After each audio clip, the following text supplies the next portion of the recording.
do të flasim për një shkollë të veçantë. Do të themi mirëmëngjes.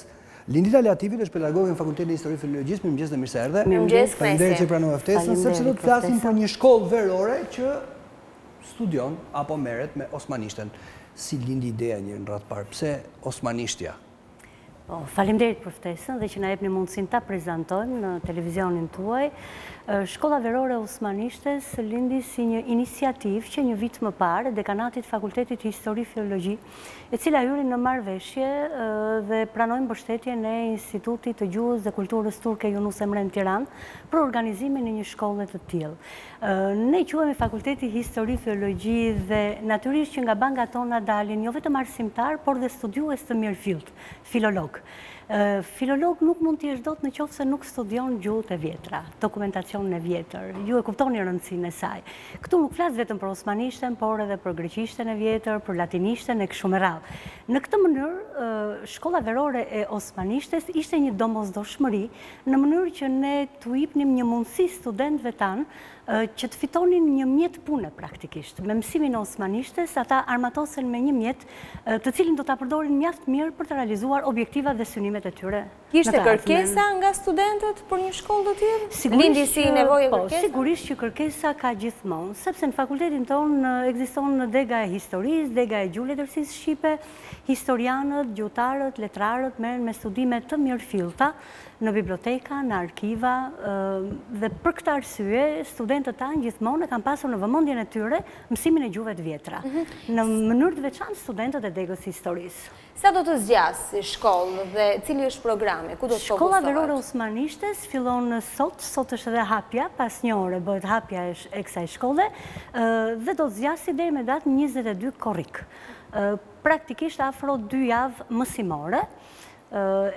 Mësim ky që do zhvillohet si në Fakultetin Histori Filologji, ashtu dhe në auditoret e Institutit Yunus Emre të Gjuhës dhe Kulturës Turke në Tiranë. Sa arrin për kaq ditë të merret gjuha, apo duhet vinë me një uri të mëparshme të gjuhës, të turqishtes, si është, nuk e di me si është lidhja mes turqishtes dhe osmanishtes? Shumë sakt, po, keni shumë të drejtë. Në të vërtetë osmanishtja është një gjuhë shumë e veçantë. Është një gjuhë që daton shumë herët, pra i ka fillimet në shekullin përdorimi si gjuhë zyrtare, i ka fillimet në shekullin e 13 dhe vazhdon deri në shekullin e 20. Ka pasur një zhvillim me luhatjet e veta, e cila relativisht ndahet në 3 etapa, në atë që turqit e quajnë eski Osmanlıca ose osmanishtja e vjetër, që fillon në shekullin e 13 deri në shekullin e 15, është klasik... Sultani Madhërishëm të fliste?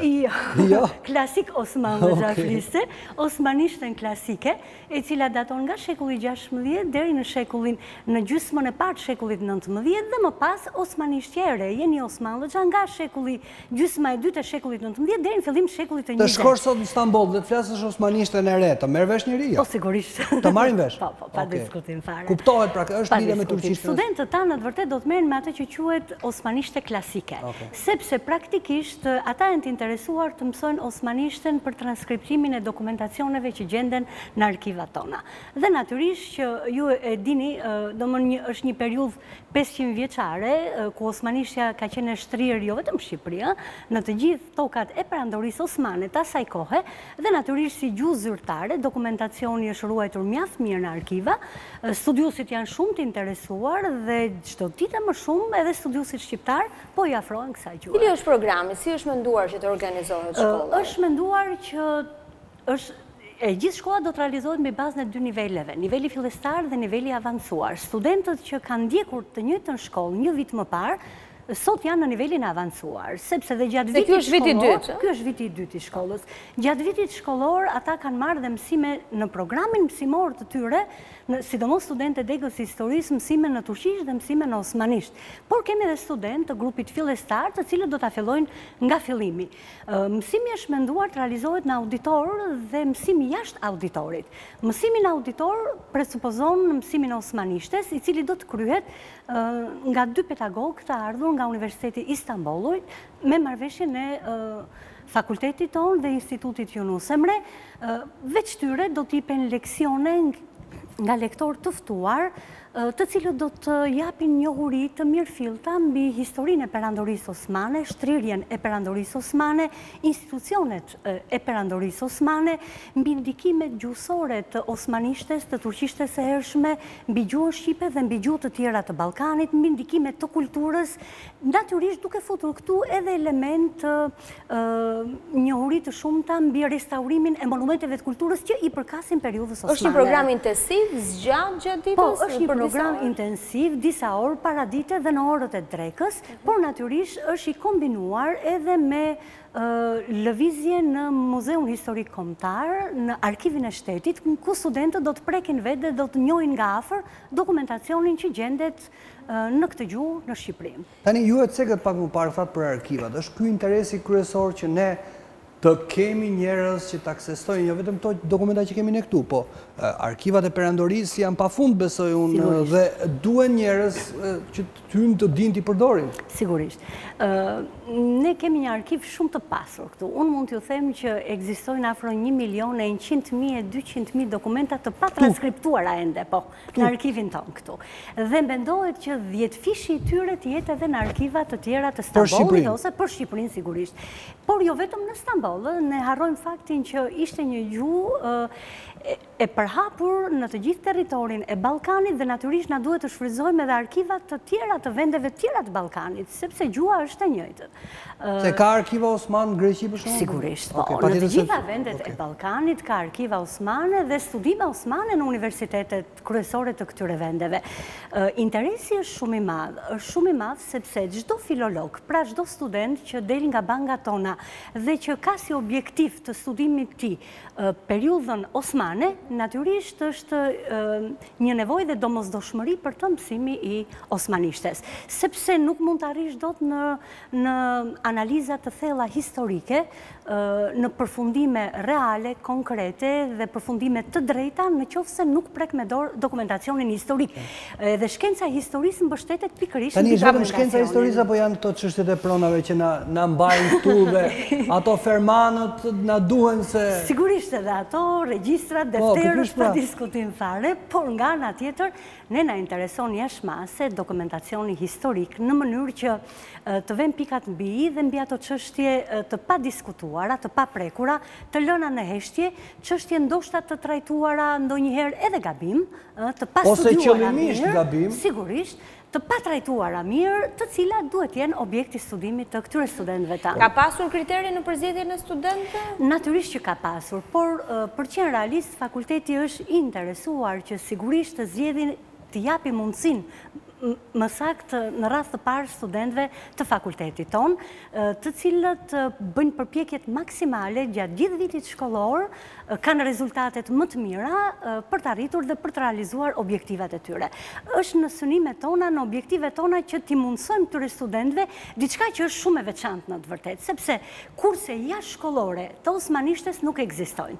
Për këtë arsye ne duhet patjetër për më tepër duke hyrë në marrëveshje me Universitetin e Stambollit, me Institutin e Gjuhës dhe Kulturës Turke, Yunus Emre, ne i japim mundësinë këtyre studentëve që të hynë në marrëdhënie direkte dhe me studiues të huaj, të krijohet mundësia që ata të shkojnë nesër në arkivat e Stambollit apo të qyteteve tjera, të shkojnë në bibliotekat të Universitetit të Stambollit dhe të njënë me një dokumentacion shumë të gjerë. Për më tepër ne kemi shumë dietarë shqiptarë që kanë jetuar, kanë punuar në Stamboll dhe ende vepra e tyre është e pazbuluar plotësisht. Mund përmend veprën e Sami Frashërit, për cilën na duhen studiues të mirëfill që të shkojnë të studiojnë në arkivat dhe bibliotekat e Stambollit për ta zbuluar në kompleksitetin e vet. Është vetëm Sami Frashi apo ka edhe të tjera? Për shembull, kush mund të ishte gjëja më e nxehtë ose më interesante që nuk kemi arritur të çajmë, ta gjejmë sepse na duhen pikërisht njerëz që Po, unë jo më kot e përmenda Sami Frashin të drejtën, sepse jam marrë gjatë me studimin e veprës së tij dhe mendoni që rezultojnë afro 18 vepra të pabotuara ende të Sami Frashit. Në to mund gjejmë dhe të shkruara në gjuhë letrare apo politike më tepër? Nuk dihet. Mund të jenë edhe gjuhësore, mund të jetë edhe fjalori gjuhës shqipe, cilin nuk e kemi gjetur. Kemi dieni se ka shkruar, por nuk e kemi gjetur asnjëherë.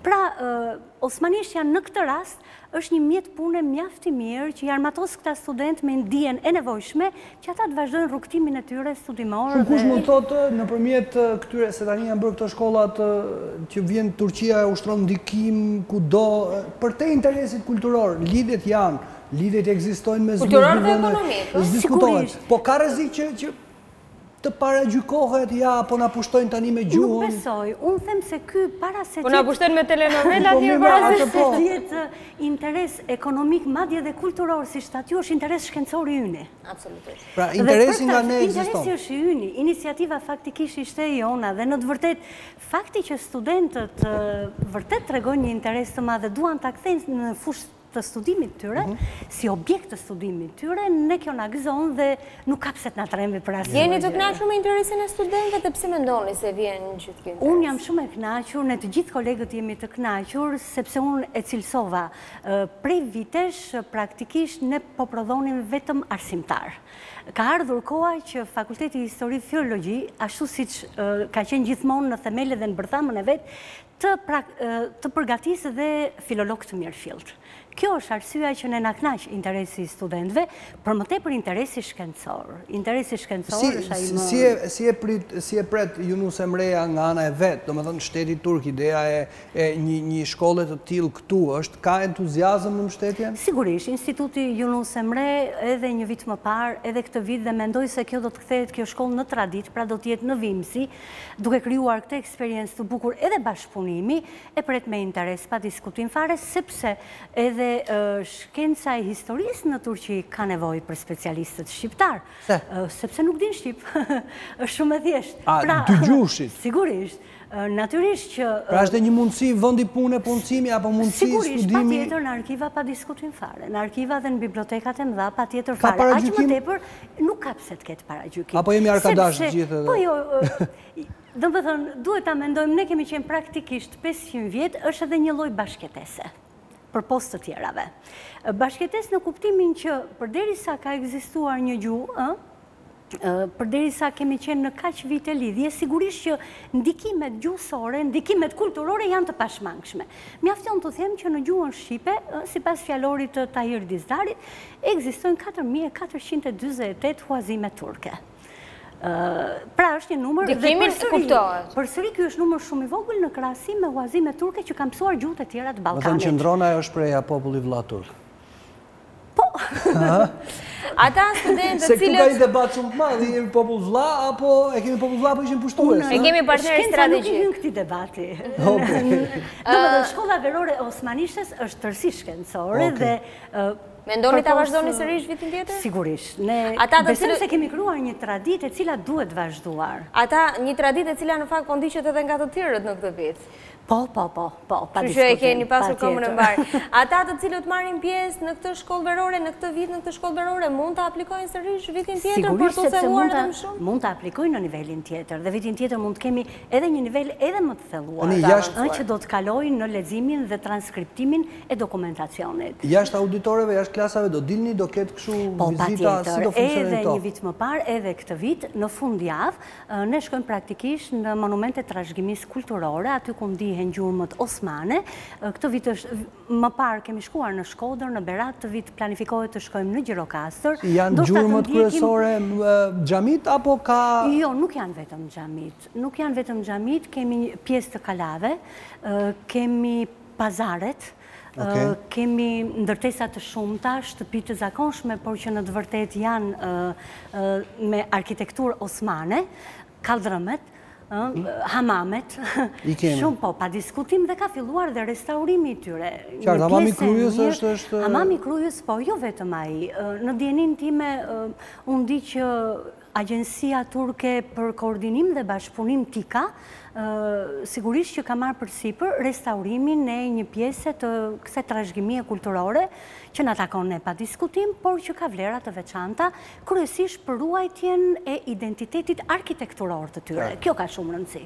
Ne do të falenderojmë se shumë nëse që ishte të mëngjes me ne. Faleminderit shumë. Kush ka mundësi ta ndjek, tashmë janë mbyllur sot fillon, po sidoqoftë keni mend për vitin tjetër.